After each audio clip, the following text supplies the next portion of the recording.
bazolanda biso na Europe, bazolanda biso na Afrique, bazolanda biso na Asie, Océanie, partout. Vous allez kolanda biso na pesi mbote na bandeko ya Grand Bandundu, Équateur na bosani bino pete est de la République. Bazali na Grand Katanga, Grand Kasai, Congo central pe Kinshasa. Na ebi vraiment que bozali ebele, vous allez kolanda émission na bino lelo, vous allez kolanda actualité du jour, inondée par l'arrivée de Bintou Keïta et MONUSCO à l'est de la République. Bintou Keïta est au Saladini à l'est de la République. Beaucoup de bango na émission na biso lelo pense que Bintou Keïta a quitté Kilobi na Goma. Avion liboso depuis Tokangi aéroport ya Goma. Ezali avion ya MONUSCO oyo ekitaki na madame Bintou Keïta. Pourquoi la madame Bintou Keïta akei na Goma? Bokoye bango lelo na émission na biso.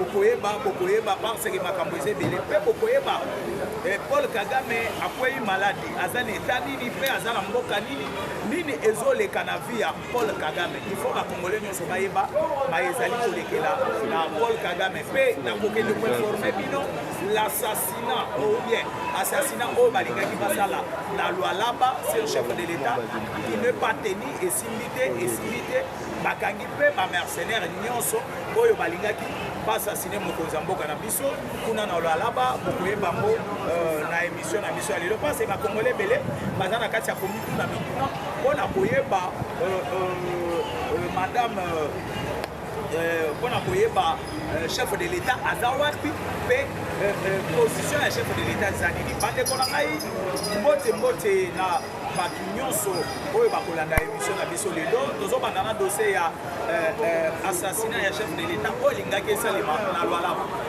Kuna na Lualaba bandeko bakotisaki bamercenaire ebele. Bamercenaire oyo bakotaki na Lualaba pour faire un coup d'état, pour assassiner le chef de l'État. Bache manyoko na bango na mai, bache biloko nyonso oyo esengelaki. Donc ils se sont positionnés pour faire ce qu'ils voulaient faire.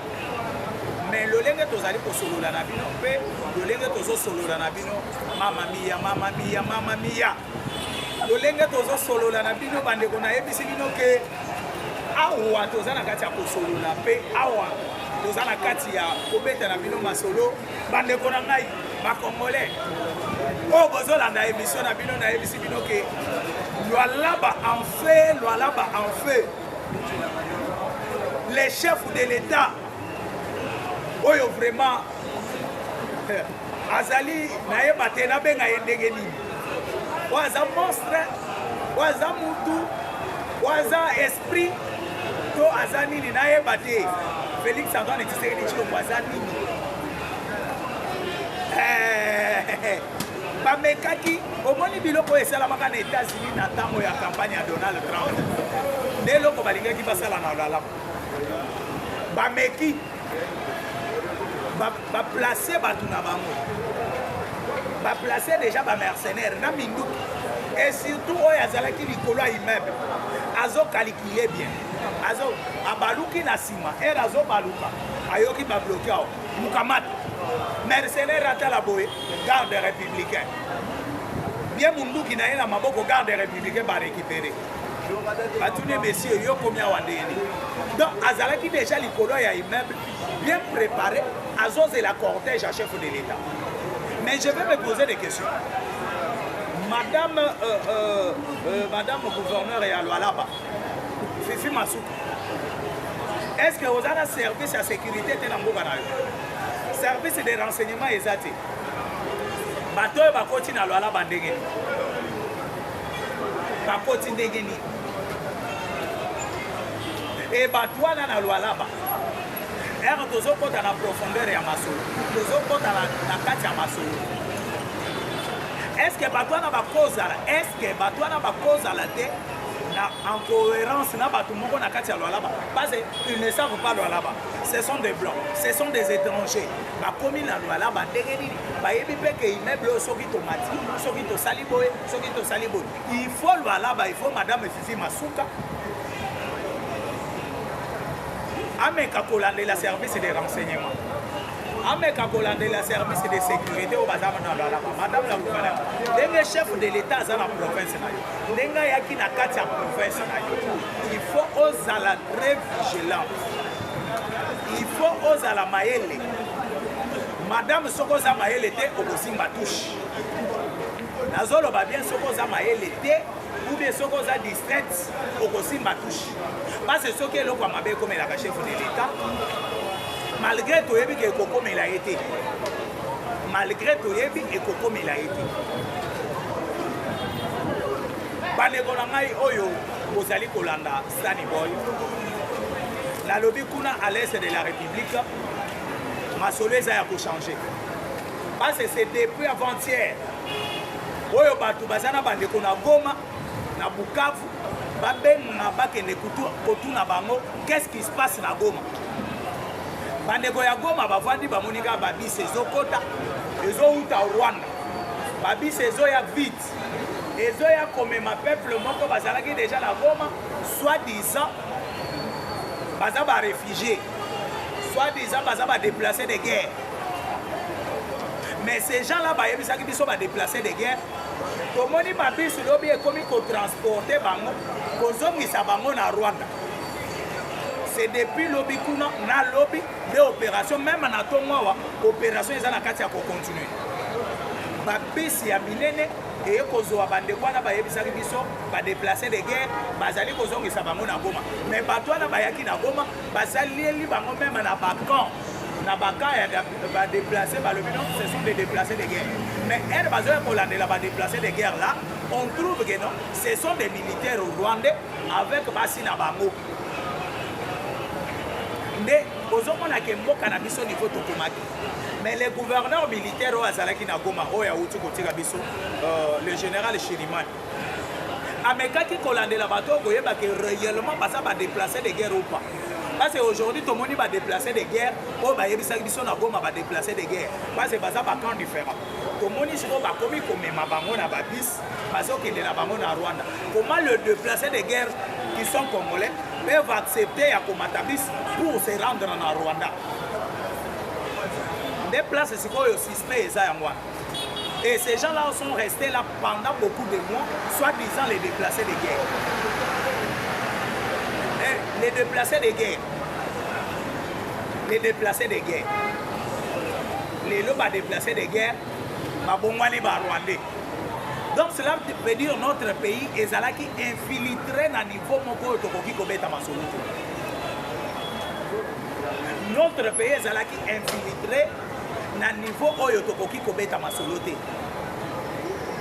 Parce que imaginez-vous avant dans la camp pendant autant de mois je comprends maintenant que la chute de Goma et où tu pas batouana ba déplacés des déplacés de guerre. Ce sont des militaires rwandais na ba famille na bango. Oyo Kagame a piégé biso Kagame a piégé mboka na biso en complicité avec des généraux, avec des officiers supérieurs et armés oyo bazalaki na Nord Kivu. Et c'est pour cela na tout na kabino pe na yebisa kabino tout le temps. Comment ba Rwandais ba pesa ka raison na bango que non tozoya na kati ya Congo on a contraqué ba FDLR. Mais si vous venez traquer de FDLR, mais comment on a contraqué par FDLR, comment on sikoyo botelemi, bokomi FDLR pour protéger plutôt, excusez-moi, bazoya pour protéger les Banyamulenge et peut traquer les FDLR. Mais protéger les minoritaires qui sont les Banyamulenge sont à l'est de la République. Et au sud, pas au nord, au sud, à Bukavu, c'est là où se trouvent les Banyamulenge. Mais au moins, à Rwanda, ceux qui sont mingi, bango bakendaka na Nord Kivu. Les Banyamulenge ne sont pas en Nord Kivu, les Banyamulenge bazalaka na Sud Kivu. Mais comment na Sud Kivu na M23 sokotali même effectif ya M23 na Sud Kivu. Effectif eza muke par rapport à effectif ya M23 au baza na Nord Kivu. On se pose des questions de savoir. Effectif oyo bazali kolakisa ya Banyamulenge. Effectif oyo bazali kolakisa ya comment on les appelle? ya ba M23 comment ekozala ebele bisika banyamulenge baza te pour protéger les banyamulenge mais ezali kaka côté banyamulenge baza te. Donc le plan de Kagame c'est le Nord Kivu. Le plan de Kagame c'est le Nord Kivu, je vous dis. Et comme le plan c'est le Nord Kivu, et nous notre problème c'est le Nord Kivu. Nous notre problème c'est le Nord Kivu. Et les Rwandais aussi, leur problème, c'est le Nord Kivu. Parce que Bazali n'a qu'à raisonner. Bazali n'a qu'à penser que Nord Kivu, c'est la. Ezali, Bisika, Oyo, Bango, Bazali, qu'on pensait, Kocha, le tout power. La Nord Kivu. Et une partie du Sud Kivu. Bazali, qu'on préparait et Sikawana, pour la Kocha, tout power. Et le tout power, Bakozala. Sikawana sous la houlette de Paul Kagame, Oyo, sous la houlette de Kabila, dirigé par Paul Kagame. Ce qui bolandi très bien. Ce qui bolandi très bien. L'ananga très bien. L'ananga très bien. Vandi ça vraiment. Vandi ça vraiment. Kitina yo bien. Ola na masolo na lingina betela. Er toyebisaki bato Kagame Kabila nayebisaki bino na émission passée comment Moïse Nyarugabo est devenu maintenant le directeur de Kabila.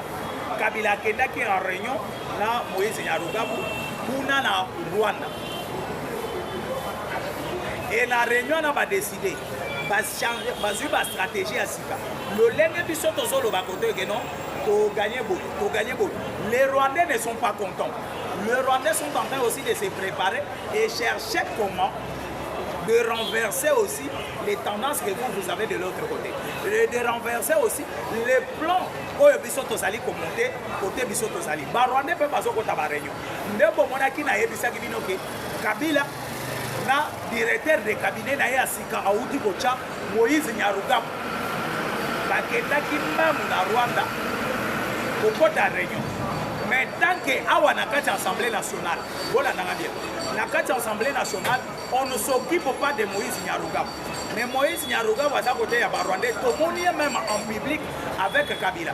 Mais tant que Moïse Nyarugabo a député national, awa na kati l'Assemblée nationale na biso. Mais Kamere n'en parle pas.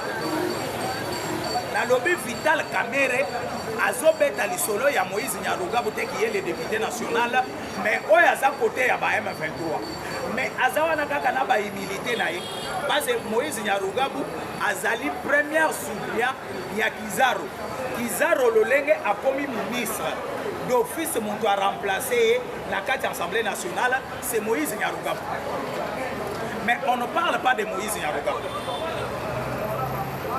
Et c'est comme si Kabila et Kamere Bazana Kacha pour préparer le logo avec Moïse Nyarugabo. Donc sur Moïse Nyarugabo. Faites attention peuple congolais, alerte. Kamere Bazana Kacha pour préparer le logo sur Moïse Nyarugabo. Moïse Nyarugabo c'est un député national. Il est le premier suppléant à Kizaro qui est le ministre de l'ITP. Mais comment Moïse Nyarugabo a côté à rebelle, mais Tozo Changokate. La EBC Bino Mobo Kangango. La EBC Bino Bokangango, peuple congolais élément. Peuple congolais Fongola Miss.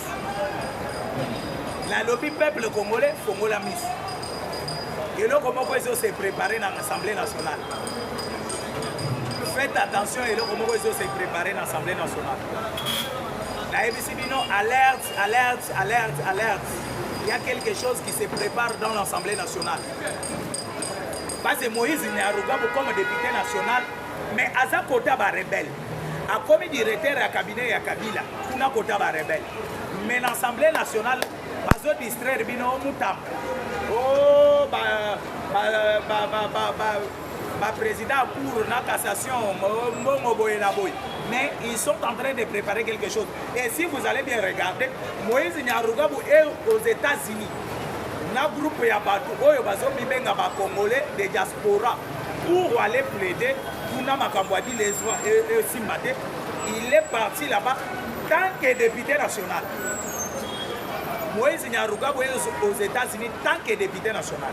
Et il a tous les documents et toutes les protections qu'il y a député national. Caméra zo betango lisolo te.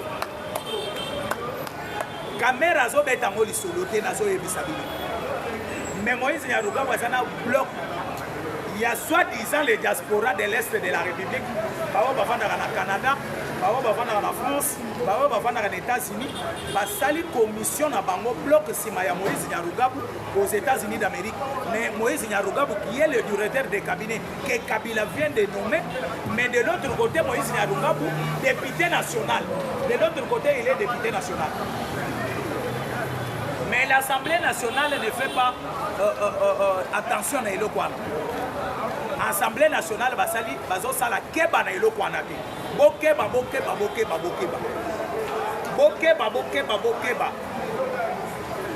Complicité za makasi na likambwana. Nazo insister nazo beta c'était complicité keba parce que aux États-Unis d'Amérique azana casquette ya député national. Il est en train de faire des lobbying, il est en train de contredire le pouvoir en place tant que député national. Et c'est là comme on a outil pour révéler bino ba Congolais nyonso ba tchaki en okati. La zone ba Congolais nyonso ba tchaki en okati. Les Banyamurenga sont de traîtres. Je vous dis bien, tous les Banyamurenga sont des traîtres. Comment les gens ne font pas allusion à ça? Je dis bien comment les Congolais et les députés nationaux qui sont là, et les députés nationaux qui sont là, ne font pas allusion à ça. Bah député, vous voyez l'histoire de Moïse Nyarugabo que non, Aza député, Aza l'un de vous. Bokeba. Et les Américains et les gens qui sont là peuvent croire dans Moïse Nyarugabo parce qu'il est député national. Il va se présenter comme un opposant, mais député national. Il est venu plaider avec les Congolais derrière lui et les Congolais qui sont de l'Est de la République, comme lui est élu Bazabeli, il y a Sidi Kivu, toujours de l'Est de la République. Faites attention. Et du moins que les États-Unis avertis, il bien que les Rwandais la 4 heures ruse na bango ne sala ka bango pour moko bayo ke la bango mawa baloba non voilà nous sommes minoritaires tala bango baza ebele biso toza peuple moko toza muke bazali ko sala biso boy bazali ko sala biso boy.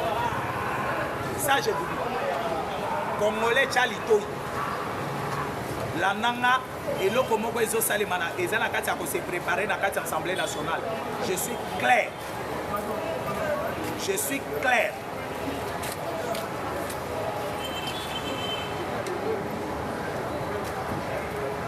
Je suis clair dans ma Amnazolo. Ceux qui vont tirer attention, tu regretter la vie.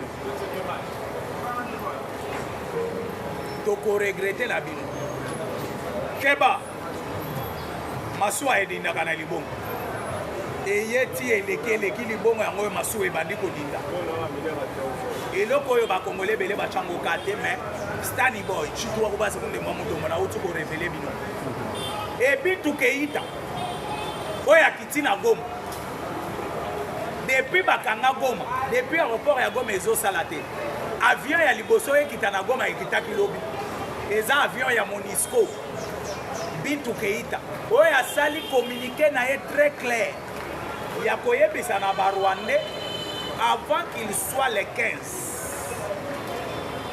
Avant qu'il soit les 15. Makambo ekobeba, mamma mia.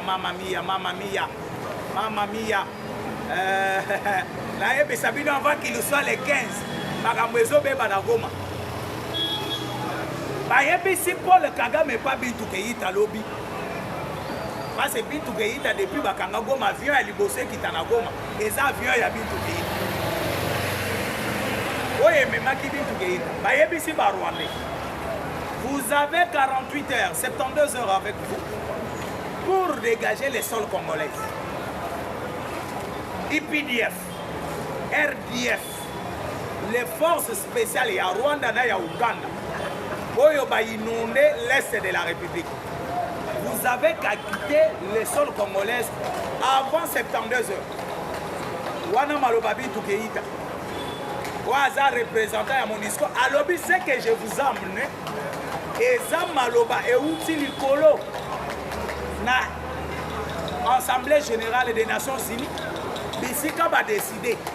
On a koye bisabino ba Rwandais bopi manama bela Congo. C'est là où il y a un problème. Comme Kabila savait déjà que non. Kabila zana batunaye. Oya bandaki kolia na bango bazana ba États-Unis na bakati ya ba institution. Ba yebisaki déjà mwana mai. Ke bakuna bazo ya boye boye. Ole ozala humilier et puis malokola ba bengali yo mi bimela avant. Kabila bimaki déjà bien avant. Abimaki déjà bien avant. Le lenge tozo solo la nabino Kabila azana Kenya. Akei Kenya. Pour ceux qui Bintou Keïta ye koloba et puis ma comme si face Bintou Keïta boyebi kabanda qui collaborer na Kabila. Monisco, les représentants à Monisco ici au Congo, c'était Bintou Keïta, même jusqu'à aujourd'hui c'est Bintou Keïta. Quand Bintou Keïta bengaki est déjà signalé déjà abi mutu na ngai. Tokolinga toyo kisa osonité yo mi bimela avant. Kabila bimia ke Kenya. Bintou Keïta a passé message. Avant message à Bintou Keïta, babis na yebisaki bino et comment qui déjà pour évacuer bateau banaki ko yebisa biso ba déplacer de guerre. Ba déplacer de guerre. Ba kotale la biso minute kuna pas technicien na biso. Ba kotale la biso minute. Ba kotale la biso minute kuna etikali ouais. Nayebi très bien que tozo kende ko chiter malembe na émission na biso alelo. Nde omoni Kabila kobima na ya bimi. Bintou Keïta a lancé message aujourd'hui vendredi. Bintou Keïta a kokutana na nanga. Pona koyebisa nanga papa. Les États-Unis d'Amérique va décider à na yebisa yo na batu na bino bobima na mboka ya Congo. Bintou Keïta yebisaki déjà banani lobby ba M23 la saki communiqué moko officiel lelo azokutana na nanga pona koyebisa papa e bokanga bisaka. Et maintenant je me pose des questions. Parce que bananga omoni Kabila ye moko ki ye Rwandais baboyeli avanda na Rwanda baboyeli avanda na Uganda. Kabila zana deux pays bandimeli ko vanda le Kiba et l'Argentine. La lobby Kabila deux pays de bandimeli Rwanda o ezali mboka na ye baboyi Kabila vanda na Rwanda baboyi na Uganda Kabila vanda kuna bamboka mibale ndimi koyamba Kabila eza Kiba na Argentine. Mais Kiba Kabila na kolinga te ovanda na Kiba parce que Kiba ndenge eza pembeni na États-Unis d'Amérique okokufa kuna baboma yo ndenge ndeko auti koloba okende Kiba te na kosenga yo kende na Argentine kende ovanda na Argentine ndenge Argentine bandimeli yo Kabila okende ovanda kende ata kuna okovanda kuna na kimia. Et puis Bintou Keïta va passer une mission à Ponani. Parce que les États-Unis savent mieux que semer du trouble à l'est de la République et ça Monisco. Bolanda qui Monsieur Eric Prince, le coordonnateur et Blackwater aux États-Unis d'Amérique. Le coordonnateur de Blackwater qui est le numéro 1 de Blackwater. Blackwater ezali groupe moko ya armée privé ya monsieur Eric Prince oyo azali ko travailler. Eric Prince aloba kabou aloba bien que ce qui se passe à l'est de la République démocratique du Congo Monisco baye parce que c'est la Monisco batu bazali kozwa comment on appelle, bazozo arme, bazali côté que la rebelle. Monisco bayebi ba plan nyonso ya ba rebelle. C'est monsieur Eric Prince, il n'est pas congolais, il n'est pas Luba. Eric Prince c'est un américain. Alobaka biloko na sokinga na alobaki boliambo loba tala muluba o. Sokinga mutu na alobaki boliambo loba tala bato ayi de peso. Mais comme monsieur Eric Prince as américain, bozangaki maloba ya koloba. Mutu moko te abimi mpona ko contredire monsieur Eric Prince. Abakisaki alobi boye. Des ordres oyo Monisco azali ko semer à l'est de la République. Ezali parce que baza basoda oyo bazokende kozwa na tiers monde. Na ba pays oyo na ba pays oyo ya pasi. Na ba province oyo ba pasi pesa makasi. Bazokoma na Goma, minduki oyo bazali kopesa bango pona ko défendre peuple ya Goma, bango bazali kozwa kopesa ngo ba rebelle. Et les rebelles vont s'en servir de minduki ya ba Monisco, bato bazolo ba biloko banani, ba américain. Bato bazolo ba biloko ba américain. Bato ayi de PST, ba congolais pété, baluba pété. Wana bozola manga très bien. Ende omoni bapesi Bintou Keïta mission wana. Baemsi Bintou Keïta lolenge bino batu. Bosalaki des ordres. Bino batu bobombisi à l'est de la République. Parce que nazoye bisabino à l'est de la République nous sommes déjà à plus de 14 millions de morts. Et déjà 14 millions, et ça pas même nombre de peuple à Rwanda. Rwanda bazana 7 millions quelque chose. Donc fois des peuples à Rwanda, des batouba koufi à l'est de la République. Donc batouba koufi à l'est de la République, 2 fois peuple à Rwanda. Nos moni bazali na kati ko préparer batuna bango de façon que ceux qui les 15 dit les signamete. Ceux qui ont signé qui disent le 15 d batuna bango baza déjà dans nord Kivu na sud Kivu bakobanda kocha makelele omoni tisere dazo distraire bino na ba américain akosa ki bino bako signer na ba américain mais lelo tala ba signer te tisere dazo linga bato est beaucoup fois tisere dazo sala bo ça ezali kabala na bango ezali plan na bango o ba préparer déjà à l'est de la République na batu oyo ba pesi bango bazui ba leader d'opinion ba leader de masse bapesi bango bambongo po balekana kati ya peuple ndeko muntu akosa yo te soki ezala bato bazozela deal entre les États-Unis d'Amérique na République démocratique du Congo bato bazozela deal wana à bras ouvert eza bandeko na biso ya Nord Kivu na Sud Kivu parce que bango nde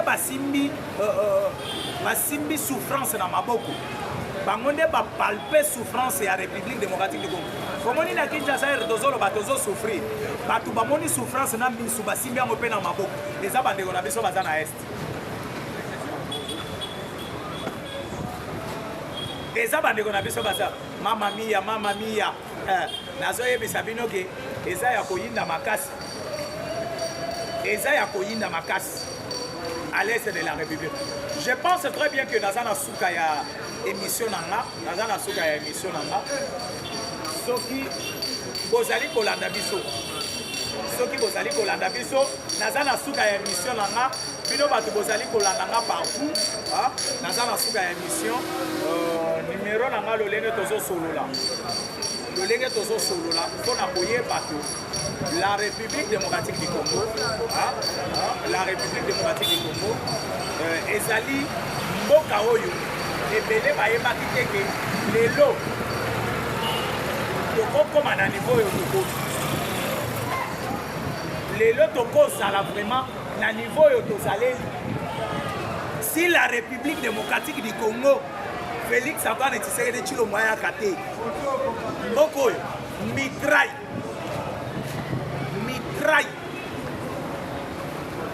un ancien président pour la première fois dans le monde un ancien président qui devient rebelle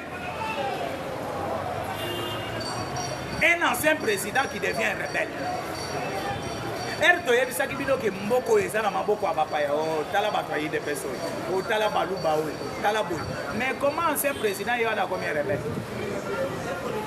Bandeko, je pense très bien que Lelo Nazali Kosukawa, mon numéro est plus 243 82 75 76 085. Vous s'abonnez, nous sommes à Stany Boy. Stany Boy, beaucoup de Stany Boy na okoti, vous s'abonnez. Na ba chaîne partenaire na biso nyonso o bozali ko na bo s'abonner pe, bo s'abonner pe, vous allez vraiment ebele bo même émission na bino. Lobi na ko bandana maladie ya Paul Kagame, lobi samedi. Nazo bandana maladie ya Paul Kagame pe na yebisa bino ke Paul